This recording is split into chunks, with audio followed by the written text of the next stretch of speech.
Welcome to week 5 Hey. of Signs of the Times Are Beyond the Message podcast. I'm going to say take 2. That's right. Because funny story for everyone listening. We actually recorded this yesterday for the first time, and then it got lost into the abyss.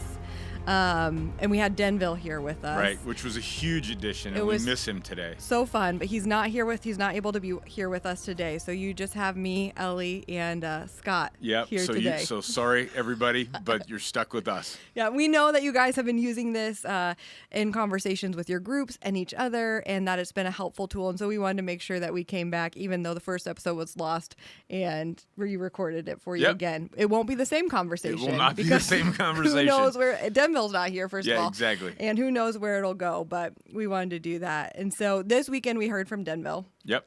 And he taught us about the new heaven and the new earth. Yeah. And it was a great message about renewal and restoration and a whole lot of things. I'm sure every person who listened to it took away something different. Totally. Right?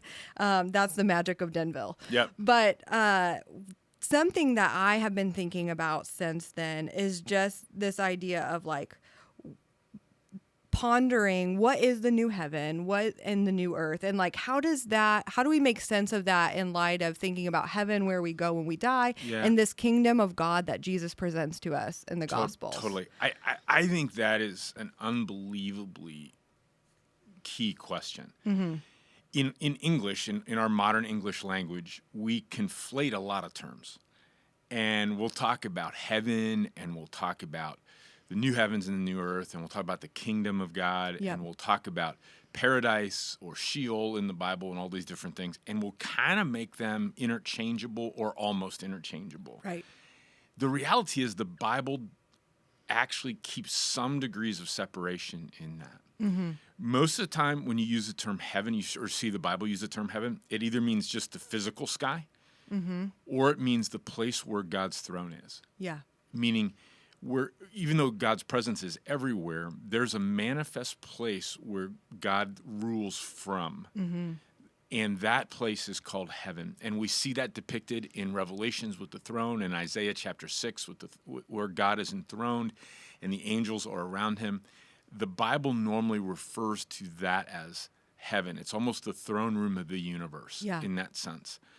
And the Bible also talks about Sheol, which is a Hebrew term for the afterlife, a place where you go when you die. Yeah. The New Testament might call it paradise or Hades. Yeah, we see that with Jesus and the thief on the cross, right? We do, exactly. Yeah. And so Jesus, in that passage, tells the thief who recognizes him as Messiah, and he says, when you come into your kingdom, Jesus, remember me. Yeah.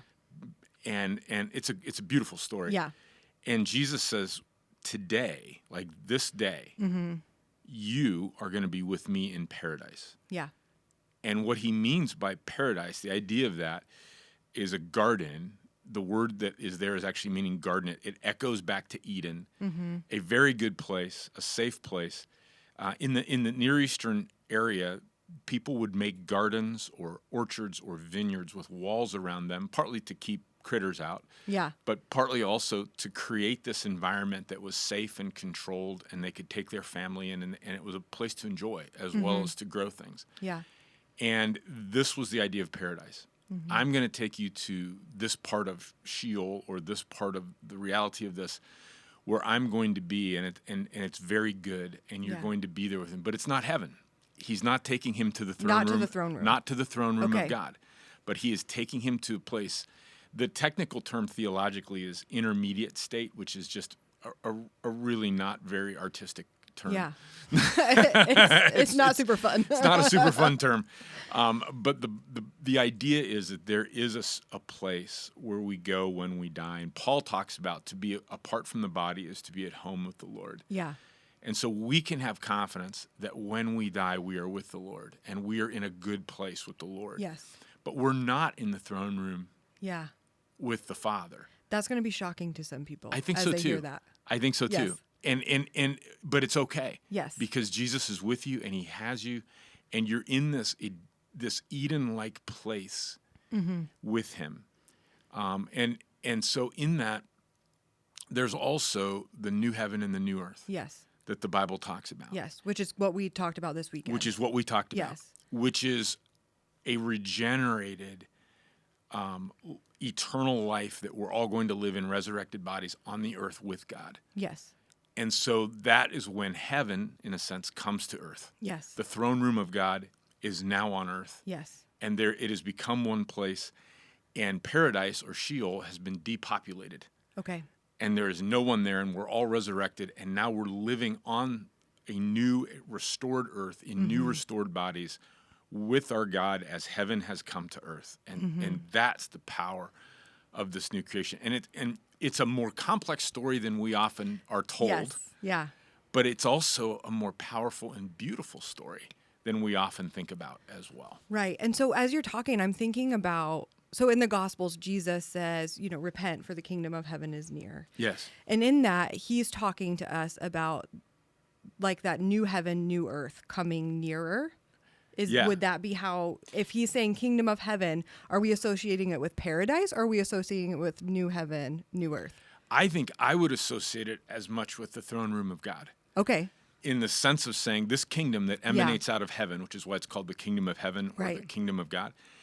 This kingdom, the rulership of God that is in heaven, in the Lord's Prayer, Jesus has us pray that God's will be done on earth as it is in heaven, the throne room. The throne room, yeah. And so we're bringing the throne room to heaven. And when the kingdom of God breaks into our fallen world, it is as if the throne room of heaven has broken in. Yes.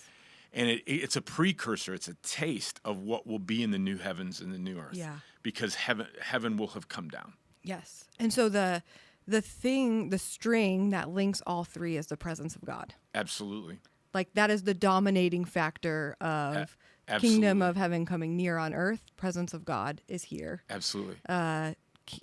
Paradise, you're in the presence. Like that, if I'm thinking about when I die, what happens to me, I'm going to be in the presence of Jesus. I'm going to be with him. And then the new heaven, new earth, God is fully, his presence is fully reigning, right? Yeah, totally. One of the most beautiful pictures, I think, is the Bible begins in a garden. Yeah. And it begins in this garden in the middle of a wilderness. Mm-hmm. Because there is no garden beyond the garden. Mm-hmm. The garden is a prepared, safe, beautiful place where God has created us and placed us. Yeah.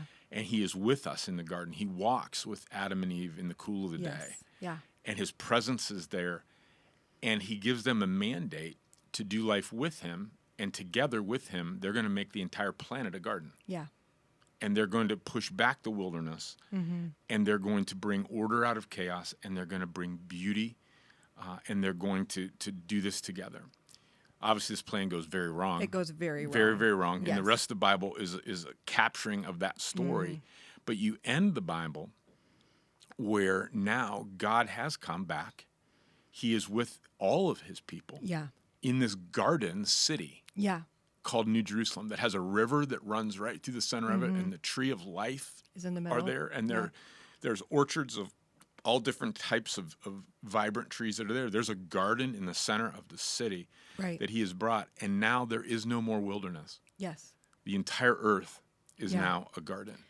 Yeah. And I think, so when we look back to the garden in Genesis, we see where it went terribly wrong, right? That evil came in to the garden. But what we're saying about new creation, and Denville touched on this a little bit this weekend, is that evil will be no more to even get into that place. And right? that's a big piece of this. That's huge. It is. And this can kind of be scary. Yeah. Like this can be a scary part of the book. And so it's important to, I think, identify our fears and be able to talk about them. Mm-hmm. But this is where, for most of the Bible, we have just seen every good thing that human beings and God try to do together somehow is ruined by evil and even at the hands of the enemy himself that is entering in and perverting it or destroying it or breaking it. Mm-hmm. And it's sort of, like if you've ever, had termites, Yeah. right? You can fix it, but if you really don't get rid of the termites, it doesn't. You're never going to make this thing right. It's Yeah. going to always break, and something's going to happen. But in the end, what happens is there's the return of Christ, and then there's the judgment, which Jamie taught on a couple weeks ago, where everybody rises from the dead, and there's a determination made. And for those of us who have followed Christ, and for those of us who have made him our king, we get to enter this place, new heaven and new earth, with him, where heaven has come down. And for those who have not, they don't. Yeah. And there's a place, and this is also, there's language where we talk about hell. Yeah. There's a lot of language that gets conflated in that. Kind of the same as we do with heaven. Same as we do just with use heaven. it as an all-encompassing word. We use it, exactly. We use it as an all-encompassing word. And the reality is, Jamie told us a couple weeks ago, this idea of hell was actually not even created for people. I loved when you pointed that out. Yeah. This was created for the enemy, angelic enemies of God to be placed in.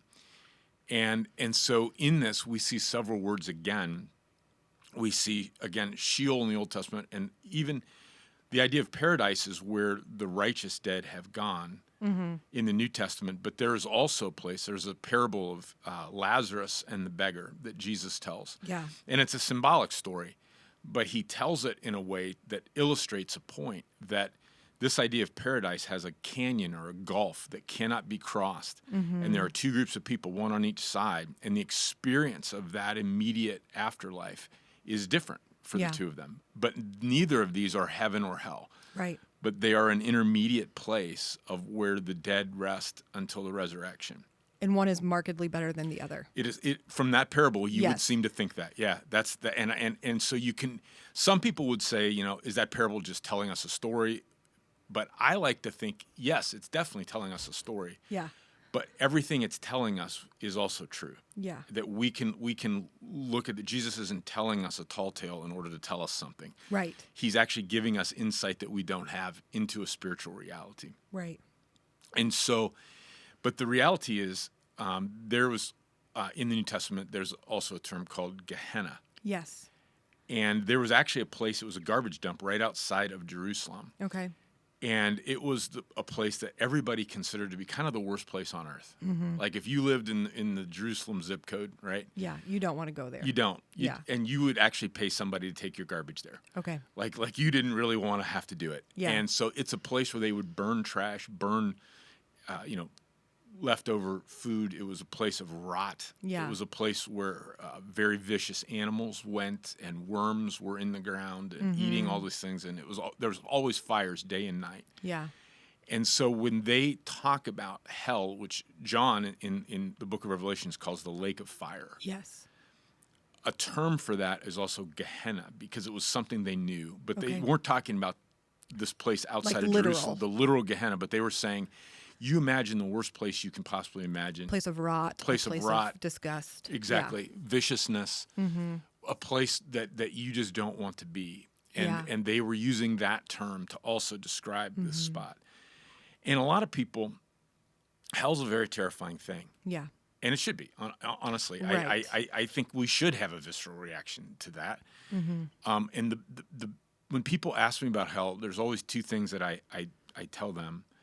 The one is that it's 100% real, meaning the Bible actually affirms that's true. Yeah. It's also 100% avoidable. Yeah. No one has to go there. There's no one in hell right now. And the reality is every single one of us can choose Jesus. We can choose a life with him, and none of us have to go there. I also think that, when we think about people that we care about and we wonder where they are, with respect to Jesus, it's a powerful reminder for us that this is the moment when we should go and talk. This is the moment when a conversation would make sense in that as well. Yeah. And a lot of times people say, how could a good God ever send anybody to a place like that? Right. And they just say, I don't even know that I could follow a God that would do that. Yeah. And Denville touched on that a little bit this weekend when he talked about that it is less about God punishing these people for what they've done. Yeah. and it is more about him preserving the life Of heaven. of heaven, because Or the new heaven, new or the earth. new heaven and new earth. Yeah, I'm going to exactly. keep doing no, that. and you should do that. You absolutely should do that. I think so. When I look at that, I think that's an important reality. Yes. You know, you build a fence around your backyard, not to punish your children, but to keep them safe. Right. And this is what God is doing, and there's no way to have heaven without that protection. Yes. And that's just a hard truth thing.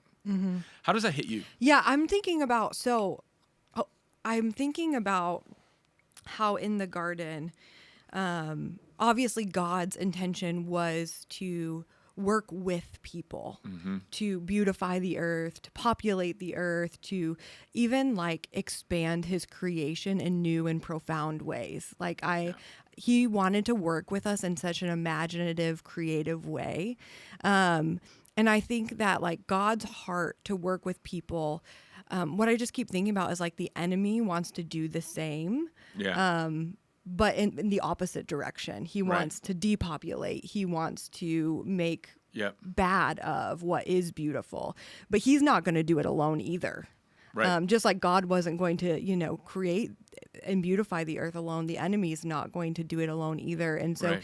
when I think about the idea of judgment at the end, it's almost like a necessary Yeah.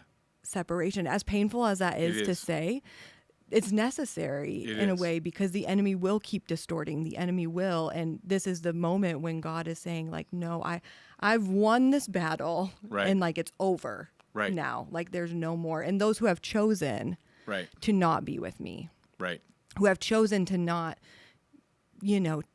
accept my invitation Right. to create and beautify and make really good, Yeah. they can go where they've chosen. I don't know. How does that? C.S. Lewis has a phrase, and he says, whether in this life you acknowledge the kingship of God or whether you don't, at the end of all things, God will say, as you wish. Yes. And I think there's a certain sense of where God is only acknowledging what we've already chosen. Yeah. And again, this is where, again, I think people are like, how, if you can't fully see God and fully see heaven, how can you make the kind of choice Yes. that you'd want? And I really get the question. I think though, part of it is this idea of faith is what God is looking for. Mm-hmm. Because if you will choose God when you can't see him, you will continue to choose him when you can. Yeah. And he doesn't want to have another replay Right. of what we've just done. Right. Like we're not going to do it again. Exactly. We're not going to do it again. And I think both, Adam and Eve had seen him. Yeah. And chose against him. Right. That's such a good point. And I think he's saying, how about we don't do that again? Yeah. So we're going to figure out I want a people who don't have to see me and will choose me. Because then when they see me, I know that they'll choose me. Yeah. And I think sometimes when the people who are asking these questions, a lot of times, I think when we sit and we ponder the question of like, how could God, how Right. could he do that? Like, it's because we've tasted his kindness and his goodness. But I think that reminder to us is like, if we've tasted it and we know how good it is, right, then it is our job to share that with people so that they can taste it and know how good it is too. Right. And to give them that opportunity and to experience him, not just tell them about him. Exactly. It's It's interesting. Have you ever been near a crime? a crime. A crime? Have you ever committed a crime? I have not ever committed a crime. No, the only thing I can think of that's close enough is like a car accident, but that's not really a crime. That's just like a, oops. If you've ever been around a crime where police have had to intervene, it's an unpleasant moment. It's scary. It is unpredictable. It feels. I don't know of anybody who enjoys being in the presence of people being apprehended. Right. At the same time, once you come to your senses and look around you and realize you were in danger, you're deeply grateful for the police officers Right. that were willing to do that, even though it was a hard act and it was something that they probably didn't enjoy either. Right. That it was necessary in order to preserve peace and safety. And I think this is part of that too. Yeah. And I think we often forget that sin is really destructive. Yeah. And that you can't give it a home. You can't make peace with it Yes. in the new heaven and the new earth. Yeah. And it also means that we're all going to change. Yeah. Like I'm part of the problem. Yeah. I'm not just part of the solution. I mean, I am also part of the problem. The sin that is in me, my the impulses that want to not obey God, the impulses that want to do this, and I think that tells me that there's something that has to happen inside me, so that I can also partake in this new society. Yeah, and Denville talked about that. I mean, he introduced the idea to us, which we've been talking about for a long time, but he made it very clear this weekend of that we're not going to a brand new place. Like this is not an evacuation plan of the earth. You say that a lot. Like this is not an evacuation, but that it's a renewal and it's a restoration. And so like we're going to still be on the earth, but it will be a new earth and renewed earth. And we'll still be in bodies, but they'll be renewed heavenly bodies. And I think that's something to explore, right? Yeah. Like it kind of, my mind gets a little bit boggled thinking about like, what does that exactly mean? Renewed. Yeah. I think the first and most honest answer is I don't know. Right. Right. That should have been the name of this podcast. Yeah, because I don't know. We don't know. times. I think, but the second answer that you can say is when you look at the resurrected Christ, you get a bit of a visual of what we're going to be like. Yeah. You know what's interesting to me about the resurrected Christ? I don't know. He still has scars. Yes, he does. And I like scripturally when I read that, I'm like, I know that because, Thomas sticks his fingers in his wounds and all of that. Like, that. But when I think about like my renewed heavenly body, I don't think about having the scar that I got from shoving a pencil lead in my leg when I was in 4th grade. Yeah. You know what I mean? Yeah. And you could probably negotiate that one out. Do you think I can? I think so. But I like those kind of things when I think about them. My mind just goes a billion places. Yeah. In the early church, that was seen as a great blessing because suffering was seen as the most Christ-like thing they did. Yeah. And so they actually wanted to keep their scars. Fascinating. Because they wanted to tell you how they got them. Yeah. And so in our society, we value comfort and we value blessing. Yeah. Very, very high. But in the early church, they actually valued courage, suffering, and witness. And they were excited to be able to have that as a part of their body to show that they were like Jesus. Yeah, it makes me feel like I might still have my gray hairs then. Well, Jesus' hair in Revelations is all gray. That's true. It's white. It's white. Yeah, like so white. Exactly. So, that there's that. I was like, oh, maybe it'll be like, like super brunette and awesome. No, it's probably going to be gray. Okay, it's fine. I'm fine with it. I've made peace with it. It's also interesting that when people see Jesus in his resurrected form, he's recognizable, but he's not the same. Yes. So I don't know what that means. Yeah. But there's something like when you look at him, it didn't immediately first register that's Jesus. But then when you look at him more closely, like, oh my gosh, that's Jesus. And they know him by his voice. They do. I like that piece. I like that too. I think it says a lot about relationship and how you know him. And then also the pieces of us that will be recognizable. Like, what is the nature of us that will be recognizable outside of our physical form? Totally. But how we carry ourselves and how we talk to people and all of those things, how we see people. Totally. When Mary is at the tomb, it's when Jesus actually calls her name. Yes. It's the way he says her name, which is so deeply relational and so personal. Yes. And I think that's a very heartfelt moment, I think, in Yeah. Scripture. Yeah. But yeah, I mean, our bodies are going to be different. Jesus eats fish and cooks. Yeah, he with still them. eats. He still eats. Yeah. Does he have to? We don't know if he has to, but It doesn't fall through him like Ghostbusters. does not or seem anything. to do that. Yeah. No, it does not seem to do that. I'm guessing that all other bodily functions are the same. And Yeah. so, but it's he also can seem to pass through a wall, Yeah. and so Just go away. just go away. Yeah. It seems like he can do lots of things. There seems to be an extra dimensionality to some dynamic of that, which as a science nerd, in you. I kind of can geek out on a little bit. Yeah. But I think it is super cool. I also think the new heavens and the new earth may not fully be like the old heaven and the old earth. Okay. So you might have the abilities to experience things in more than your five senses. That would be cool. It would.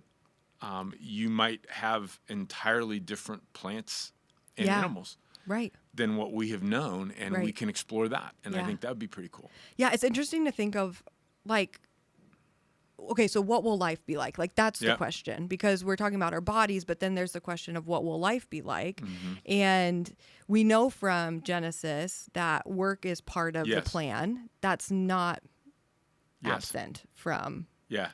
this, state with God, Right. and the life that he intended. So we imagine work will be part of it, but it's like, what kind of work will we be doing? Yeah. I think for so many people, they imagine that their work is not involved with your Yes, afterlife, yeah. because most of our experience with work here hasn't It's not always been great. positive. Yeah. Yeah. And so we're like, man, do I seriously have to have a job? Yeah. Except for us, we love our jobs. We love our jobs, Yes. and we Yes. do. We love every single minute of our jobs. But I think, work is something that is part of the garden experience. Yes. And it is work without frustration, and it is work that we are created to do, and work that fulfills us. Yeah. Versus work that frustrates us. Yes. And I actually, it's interesting because I've had some friends who have retired, and they had no imagination for doing anything in retirement, just kind of hanging out. Yeah. And they have found it to be incredibly hard. Mm-hmm. And a lot of them have had to go back and have said, I am lacking purpose. I'm lacking direction. Yeah. There's some part of me that is becoming dormant that I didn't anticipate. Yeah. And sometimes they get a job. Sometimes they just find a different purpose. But all of us are built, like we're hardwired to do something Yeah. with our lives. Yeah. And when we're not actively engaged in doing that, there's something missing. Absolutely. And so work in that sense, I think, is very, very good. Yeah. And God wanted us to have rest, but he didn't want us to be idle. Exactly. Like that wasn't part of his thing. Don't you think too, like when you work really hard in the yard, Yes. It feels good. it feels good. Yeah. And there's a sense of when you're resting, when it's all over, the work has made the rest better. Yes. And you get to sit back and look at it Exactly. and enjoy it. And Exactly. look, you're proud of it. There's like a good pride that comes from Exactly. after a hard day's work, and you can see what you've done. Exactly. It feels good. It does. Have you ever been out west to like these small towns that? I grew up in a small town, but not out west. That's true. Yeah. You did. But- Maybe this is like your town. Yeah. I've been to Waldrug, South Dakota. Does that count? That counts. That totally counts. But a lot of times you will find these small towns that have kind of been isolated from a lot of what has happened. And you'll find there are farmers and growers of Yeah. things. There are artisans that make things, Yes. furniture, or Yes. they blow glass, or they do things. And there's a life that moves a little bit slower, and there's still purpose. And it feels like a lot of times when you're there that there's a joy and a peace that a very, very fast-paced life doesn't Yes. know. It reminds me of my grandparents. When I was growing up, I lived around the block from them, and every day at the same time, their friend, Mike, the mailman, Yeah. would stop in the house and every day come in and have a cookie and a cup of coffee for 30 minutes. Oh my goodness. And this was just part of every day. Like Yeah. I'm maybe not when they were younger, but in their retirement years, like this was Yeah. part of life. Like he was still working. My grandpa would be out in the yard doing something, but all life would stop to like have a cup of coffee and a cookie with the mailman. And like I kind of imagine heaven that way. Like Yeah. we don't take these moments for granted. Like there's an enjoyment, Right. but there's also like this purposeful working Totally. nature. I want Mike's job. I know, right? Yeah. Deliver the mail.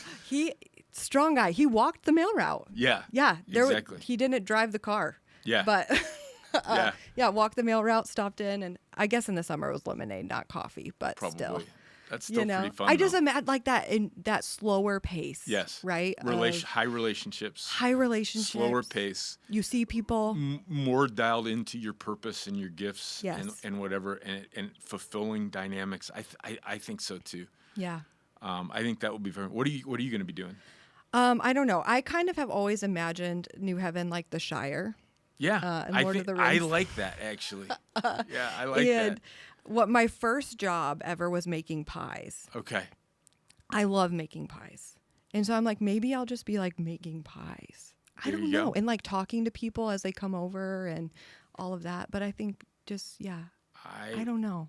I would like to eat pies. Yeah. But I So also bad. I do love work in Yeah. a weird way. So Yeah. I'm sure I'll be working Yeah. and enjoying people and maybe eating pies. That is very cool. Yeah. So, okay. So we have work, we have new bodies, renewed bodies, Yeah. relationships. Yeah. Like one of the questions, this is fun. One of Yeah. the questions that people ask, will my pets be there? I know this So has been will a, they be this has there? been a Will they very not? popular question Yes. over the course of this series.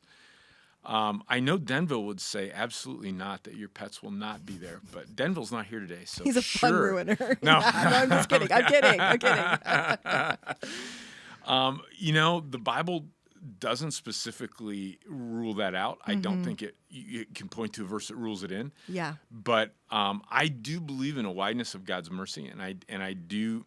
There's one dog that I had that I sure hope I see. Yeah. I'll be honest. He was a really good dog, and I've had some dogs that I don't imagine I'll see, but They didn't make it. they didn't make it. They just did not make it. They were yeah. not with Jesus. No, they wouldn't listen in the Great White Throne Judgment, Yeah. and they ran away. So, but no, he, I think the bigger piece of that is I think it's a beautiful thing, Yeah. and here's why I say that. There are some people who don't appreciate pets. Yeah. I actually think it's a very godlike quality to love animals, because when you realize the distance between you and God, Yeah. and He calls you His child. Right.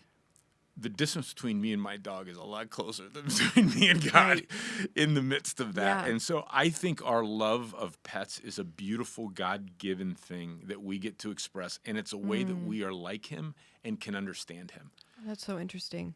Yeah. Yeah. What do you think about, I mean, I don't know if we see this biblically, like marriages and friendships. Like once Jesus is resurrected, we see Him interacting with people, but that's not necessarily a new heaven, new earth state. Yes. He's resurrected, Yes. but we're not in a full Yeah, we're told that reality. we will be like the angels, not married or given in marriage Okay. in the kingdom. Yeah. And that is also unnerving to a lot of people. Yes. I think because we love our spouse and we want to be with them forever. Yeah. And I don't think God says you can't. Right. I think it's just that the covenant of marriage is for earth, Yeah. and that you can still have a relationship, and I think you can still be together. Yeah. But the reality is He's giving the ability to have, it's a year of Jubilee, Yes. and all covenants are forgiven, and Yeah. all agreements are set aside. Yeah. And so I don't think there's a downside. I think that, you know what I Yeah. mean? Yeah, I think it might be Denville who said this, like the joy that your marriage gave you will Yeah. be in heaven. Yes. The joy that your pet gave you, whether or not, Yeah. he'll be there, will be in heaven. And I think that's interesting to think about, because when I think about relationships and like marriages, right? Like my marriage with my husband brings me so much joy. Yep. And I think of it as like this glimpse of God's love for us. Yep. Like, and our relationship with Him. And that's why we have it here. Yep. It's for us to better understand Yep. How he loves us, how we can love people like he loves us, Right. sacrificially, and all of those things. Like there's a purpose to marriage here. And I would say a few million years is a long time. A long time. And I would Yeah. just say that, you might need to have a different rhythm of being together, over a couple million years as well, So there's all kinds. I think the options are there, and I think you can choose what feels good and what's right. And I don't think there's any reason to have fear or any reason to be concerned. I don't think God's looking to limit you. Yeah. I think God's looking to set you free. Yeah, and I think there's a lot of unknowns. I would say that. There's so many unknowns, and I think we'll all be very shocked. Yes. Probably when this day comes and we're in new creation, and no doubt it'll be so unexpectedly wonderful. Yeah, I think it'll be unbelievably unexpectedly wonderful. You'll be able to talk to the people that you've read about in the Bible. Yeah. You'll be able to sit down with David and say, what in the world were you thinking in that? And he'll tell you. Yeah. You'll be able to meet the angels that have known you your whole life, that have saved your life on numerous occasions, that have went before you that you didn't even know were there, and who know you and love you. Yeah. And they feel very connected to you even though you don't know them. Yeah. I think you'll get to know Jesus in an entirely different way. I think hearing the gospel through his words alone, in this space, it's going to be different. Yeah. When he tells you what it was like to be in Jerusalem, when he tells you what he was thinking before he became a baby in Bethlehem. Yeah. I just think that's going to be some of the most rich and deep pieces of some of this, and you're going to love him even more. Like you're just going to get it. And right now, our brains can't quite get there. I don't think we can comprehend it. I don't either. Yeah. I don't either. And I think when we see the Father, I don't know what that's going to be like either. Yeah. Because the end of this whole thing, Jesus hands the entire kingdom over. Yeah. We hand him our crowns. Yeah. And he hands the Father his. Yeah. And the great and mighty head of the Trinity, first among equals, rules. Yeah. And I can't even imagine that. Yeah, and I think even us beginning to try and comprehend what he would rule like. Yeah. When we let Jesus be Lord of our life, we get a glimpse of it. Yep. Right? The transformation that he brings us, all of those things. But I think that our mind has gotten so corrupted by humanity. Yeah. And how humans rule. Right.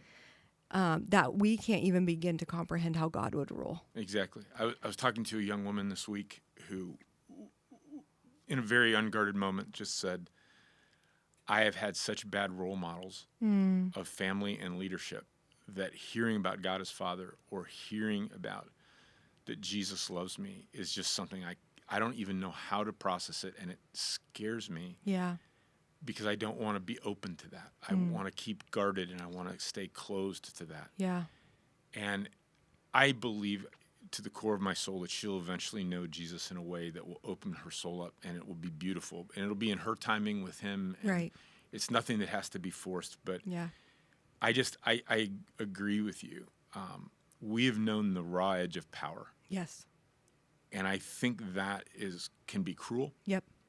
It can be harsh. It can feel unfair. Mm-hmm. God is, all at once, the kindest and most loving person that you've ever encountered, the strongest and most fearsome creator, really, that has ever been in your presence. Yeah. And these things all fit together. Yes. And I think there's a certain sense of just awe, yeah, but also desire to approach. Yeah. And I don't know what to do with that. Yes. Like, I really don't know what to do with that, because I think we'll feel all of that. Yeah, absolutely. And I think about like under his rule, what will we build? Mm-hmm. Because under human rule, we've built cities and corporations. And not to say, I'm not making any type of statement in that, but that's just what humans build. They build things of human power. Right. But what does something built of godly power look like? Well, what would a society built with godly power look like? I don't even know how to begin to think about it. Well, here's the thing. If Jesus gives us a clue, it would be inverted. Yeah. Where instead of smaller amounts of people benefiting more than most people would benefit more than a smaller amount of people. Right. And the reality is the leaders would be on the bottom of an inverted pyramid and would be serving the rest. Absolutely. And I think it would look very, very different. And the projects that we would all do together, municipal projects, so to speak. Yes. I think would look very different and would have different purposes and would, work into our life in different ways. One of the things I love about, have you ever been to Europe? No, I'm going to go for the first time. Oh, that's right. Soon. Yeah. That's right. That's exciting. So one of the things that I have loved about being able to go to Europe is in so many of the cities, there is an ancient downtown. Yeah. And they're different. They're all different depending on the city you go to, but they're wide and they're open. It's usually cobblestones. There's usually temporary food markets that are set up and or clothing markets depending on the day or the time. And there's a communal dynamic that is a part of that we just don't have. Yeah. It's people-centered. It's people-centered. And it's slower and it's small. And there's just a sense of being able to linger. And when Tammy and I have been able to be there, we have just enjoyed those spaces so much. And I think that those are the types of things that Jesus would build. Absolutely. Yeah. And I think he gives us, like, not to go too far into it, but in the parable of the sheep and the goats, right? He's leaning toward that. Like, think of the people. Yes. Think of the people. Right. Like the least of these, but over anything else, like look at the people. Right. Care for the people. This is my heart, is the people. Right. And that's what he's showing us there. Yeah. When Jamie taught on that, I've had some questions that have come our way of like, are you saying that, we have to like love poor people in order to, be in that? I think the alternative would be if you don't want to love any poor people, you might want to think about where you are. Yeah. Because if you're saying Jesus is your king and he's telling you what the evidence of that looks like. Yes. He's saying if I'm truly your king, you're going to love people. Absolutely. Like that's going to happen. It's an outpouring of his love for us. It is. It's not a set of works that you have to do to get in the door, but it is an outcome of making that decision. It's evidence of who he is to us. Totally. It is the fruit that we will bear. And the idea, I think, too, is we live in a big world that's very connected technologically and very fast and very large. Yeah. It's overwhelming. Yes. In most generations, people had 250 or less relationships their entire life. And we have like thousands of friends on Facebook. Yeah, exactly. And you're connected via the internet to every event in the world. Yes. You would have only been connected to events in your town. Yes. I don't feel like we are ever meant to be that connected. I don't think so either. But even if we are more connected in the kingdom, it won't feel like that. Right. And I think part of it is, I don't know how you feel. I can get emotionally overwhelmed sometimes. I recently deleted all my social media. There you go. So that tells you anything. I did it a couple years ago as well. And part of it was just, it did not make a better me. Right. And it did not help me to love well. Yes. And I thought, like, I'm not sure I should do that. Yeah. But there's times when I'm even in my news feeds, it is overwhelming to me. Yeah.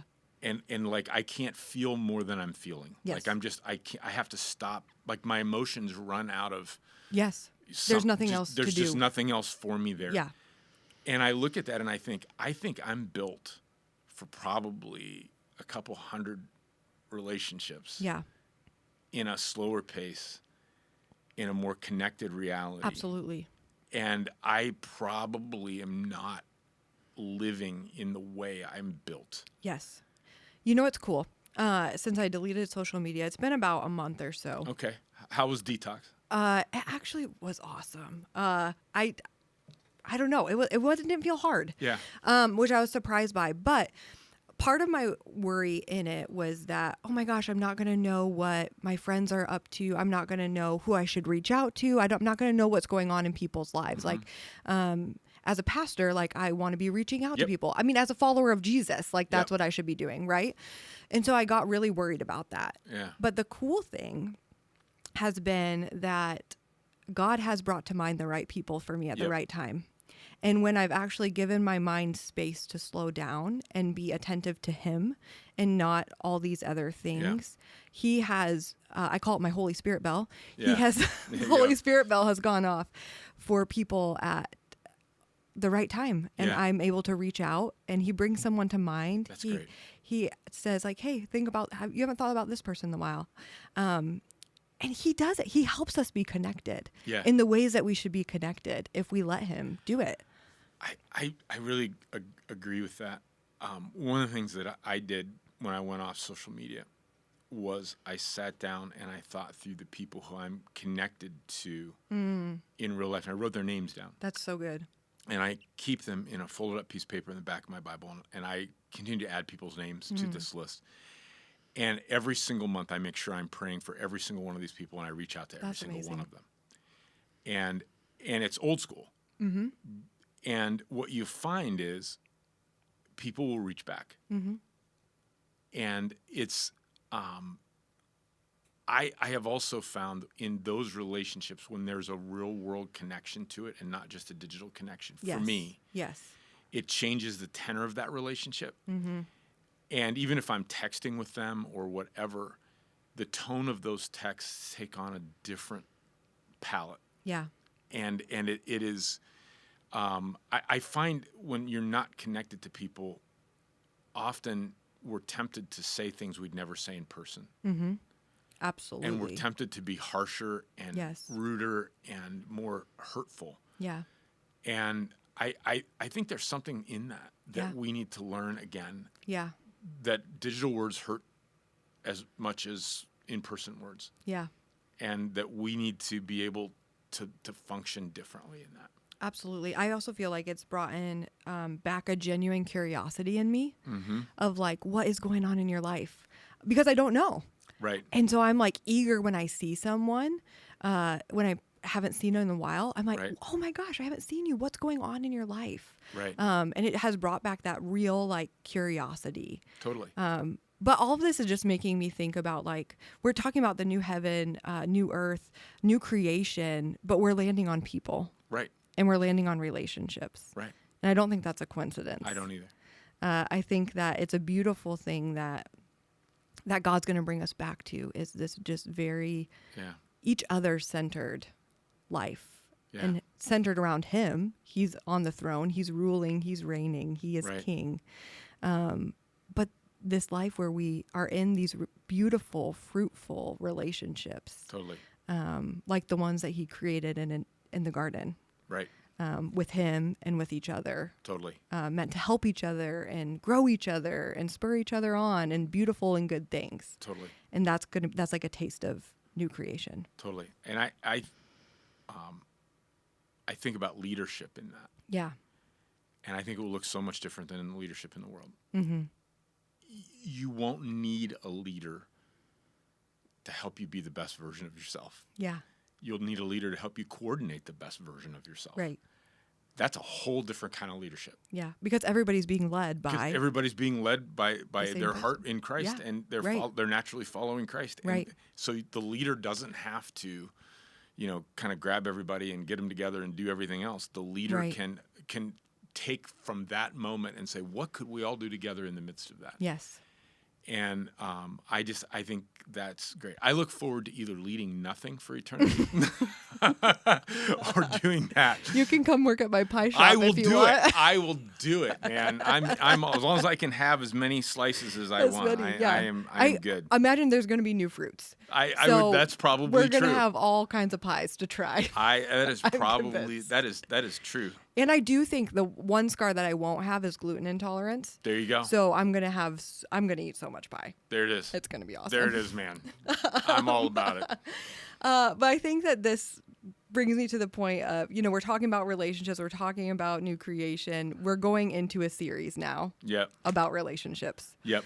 I'm excited about that. That works well. It does. I am super excited about this series. It's funny when I think about relationships, I think that when I get to the end of my journey on this planet and I think about what has really mattered, an awful lot of it is going to be my relationships. Yes. I don't think I'm going to think, gosh, I wish I could have put 10 more hours in at work, or I could have built one more thing, or I could have, somehow shot a better round of golf. I think the thing that I will think of at the end of this is my kids, my grandkids, my friends, the people around me. And I think most people feel like that. Yeah. I think you hear stories of that all the time. Like people who are dying and they're like, I wish I would have loved more. I wish I would have spent more time with my kids. I wish I would have poured into my wife more, all of those things. 100%. And I think, taking a couple weeks to be able to ask the question, how do we do this well? Yes. And are there some things that we could figure out that honestly could disproportionately change the joy and peace in our life? Yeah. And so that's where we want to be able to go. Yeah, I'm excited for it. I am think as well. My prayer for our church in it is that it gives us a new imagination for how to interact with each other and how to not just interact with each other, but like really be in relationship with each other. Exactly. In beautiful ways. And the people who are already in your life. But I also hope that new relationships come out of it, that people find encouragement to reach out to people and start new relationships with fellow believers or neighbors or whoever it is.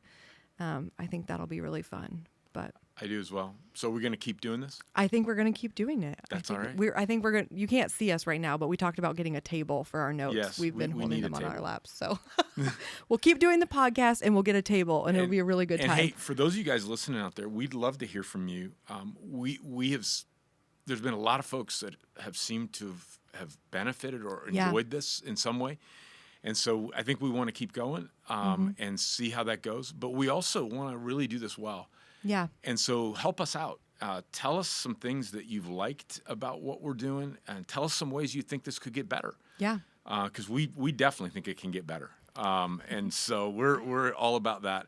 But we would love to serve our groups. We'd love to serve everybody in just not only just being able to hear a little bit more about the message, but be able to just have spiritual conversations. Because part of the vision that we're doing here is we just want you to feel like you're in a living room with us and we're just having a spiritual conversation. Yeah. And that you just get to be part of that with us, and that we're unguarded and it's not prepared and it's just off the cuff. Yeah. And if that's working for you, let us know that. Yeah. As you say that, some of my hope is that people start to have conversations like this around their kitchen table.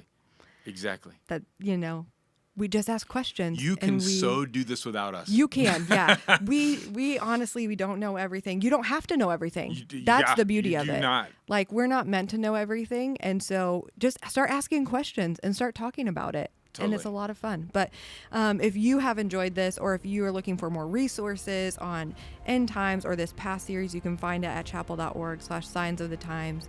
And we will continue to post the podcast on Apple Music and Spotify. I think it's Apple Podcasts, actually. I'm not good at that. Apple Podcasts and Spotify. We'll have a place for it on the website. But definitely follow us along in the next series. Come to church. Join us in person. Yeah. We would love to see you and meet you, and then invite a friend, and we'll see you on Sunday. Awesome. It's been fun.